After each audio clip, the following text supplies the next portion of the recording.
Mexico's leaders lack nothing in chutzpah. Mexico's former president, Vicente Fox, on a speaking tour here in the United States, promoting globalization and the North American Union. And the former president of Mexico also criticizing U.S. efforts to improve border security, U.S. trade policy, and even criticized me. Casey Ryan has our report. Former Mexican President Vicente Fox signed copies of his autobiography at the Milken Institute Thursday night, where he spoke in glowing terms of the more than 11 million Mexicans living in the United States. I am extremely proud of each and every single one Mexican here in this nation. Either they are documented or undocumented. He sharply criticized U.S. border security efforts. We should be building bridges instead of walls. And we all know that walls don't work. He warned the United States against isolationism while most of the world embraces globalization. It's not that we are seeing the decline of the leader, United States. We're seeing the rise of others. But we are seeing the spirit of this nation abandoning its leadership, a little bit isolating itself. Instead, Fox says the United States should expand the North American Free Trade Agreement and embrace a European Union-style partnership with Mexico and Canada.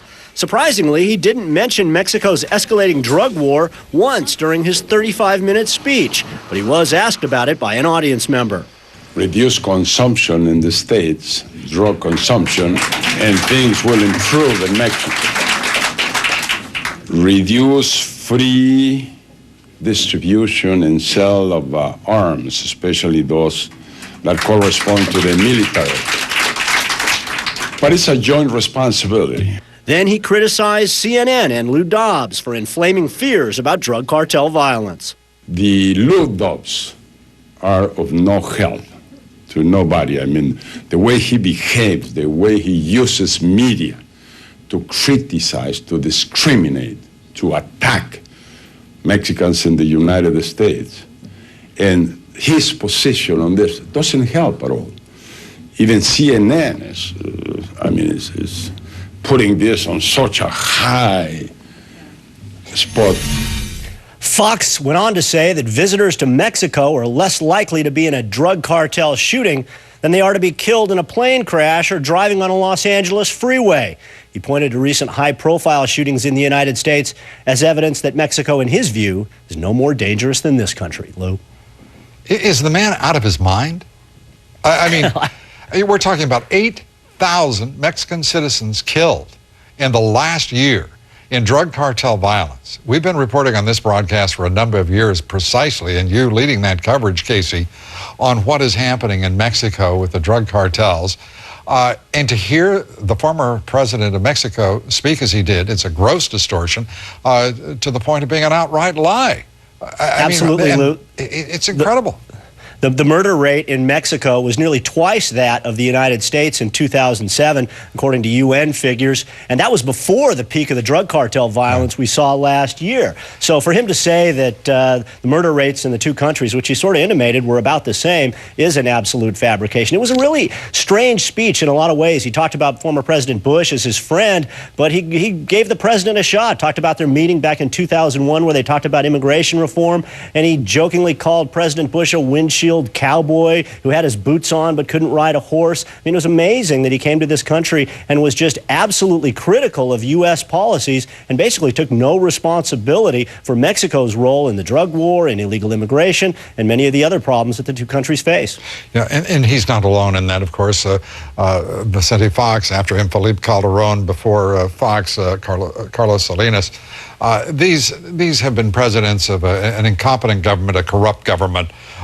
Those who themselves are not corrupt.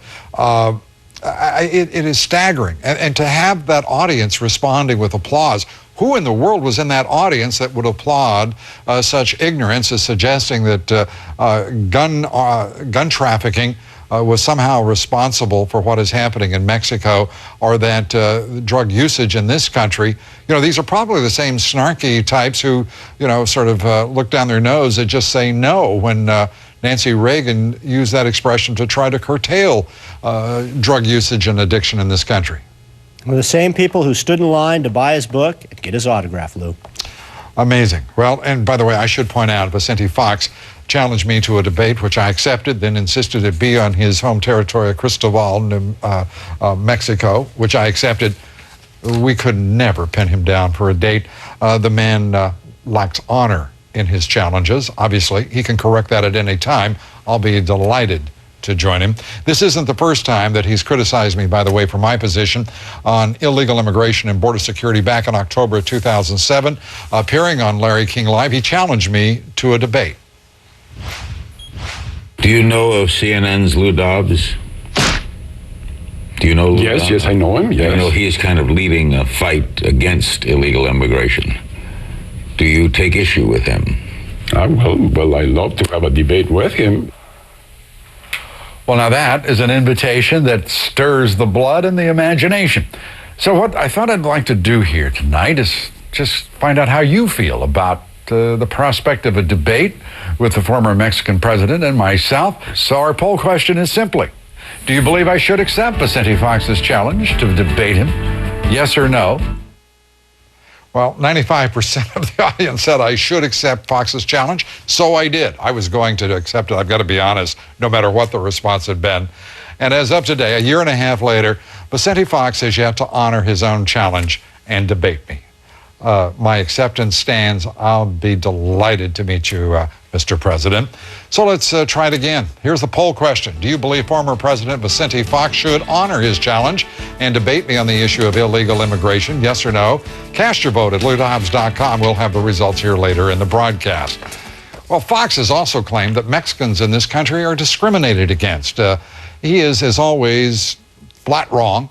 Last year, the Department of Homeland Security reported 46% of all new naturalized citizens in the United States were mostly from Mexico. 46%.